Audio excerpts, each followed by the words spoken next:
Hello everybody and welcome to the WildWeiler Weekly Wrap. As always, I am WildWeiler. Right out of the gate this week, I want to talk briefly about a minor technological upgrade here in the Weiler Dome, which is to say I got a new version of the things that tracks my beans, so I can do all sorts of fun stuff a little bit better, so hopefully that will become evident compared to previous videos, but most importantly, blah! Look forward to that, I guess. This week, I made the absolute mistake of watching the Jason Statham movie, The Beekeeper. Everybody on the internet was making fun of this movie and saying it was absolutely terrible, and I was like, you know, I liked the movie Redemption that he was in, and a bunch of people hate that, so maybe this is just people being mean to my man Jason Statham again. So I sat down and I watched it. Everybody is absolutely correct. This movie is completely terrible. It has Jeremy Irons in it, for Pete's sake. How did this movie turn out so bad? The writing is bad, the editing is bad. Jason Statham is doing literally the same thing he normally does in every movie, which is normally good enough for me, but in this one, it's not. Mainly because the editing is bad and he just doesn't come off as cool as he normally is.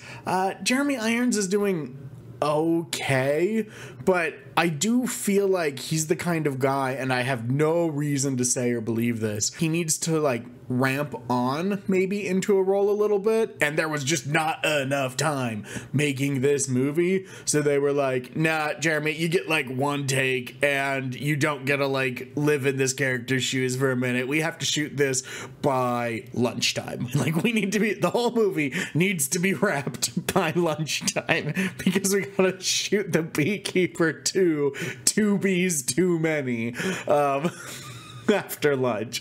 Sorry, that I did not think that joke would get me as much as it did.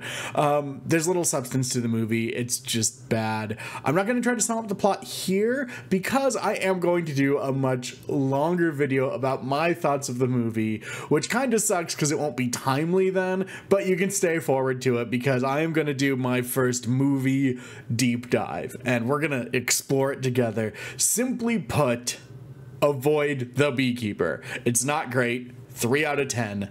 Let's move on. At the prompting of my friend and friend of the show, Bsky, I have decided to participate in Art Fight 2024. I have 2 characters, myself, WildWeiler, and the Dog Emperor.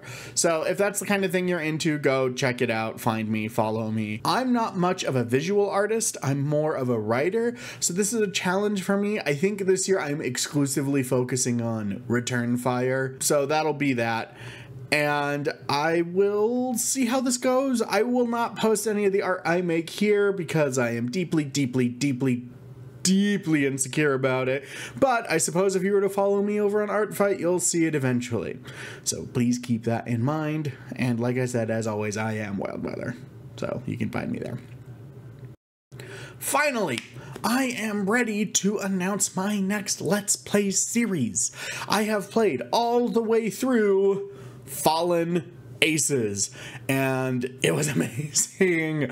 Oh my gosh, I loved it. I loved everything about it. It is one of those games that does everything I love in media, which is to say, I love it when a creator embraces who they are and what it is they want to make. That's exactly what is going on over in Fallen Aces. Somebody wanted to make a gritty pulp noir story, and they are doing it, and it is brilliant and it is amazing, and the level design is great. I just can't explain how awesome this game is. You need to buy it and you need to play it right now, especially if you loved the Dishonored series. Not because the story is similar, but because the gameplay is absolutely identical in so many ways. It is astounding. I am going to refrain from spoiling anything because, as I mentioned, I have a whole Let's Play series for it. 5 episodes, baby! 5 episodes! And that will be coming up weekly as soon as I am done editing it. That will be the first day, and then weekly from that point on. I will say once again that you should absolutely buy this game. I recommend it unreservedly, and I'm going to give Fallen Aces a 10 out of 10. Imagine my ears are 2 more fingers for the purposes of this score. That does it for this week. Stay tuned for the Fallen Aces Let's Play, as I've just mentioned, and I will see you all next week. Have a wonderful day.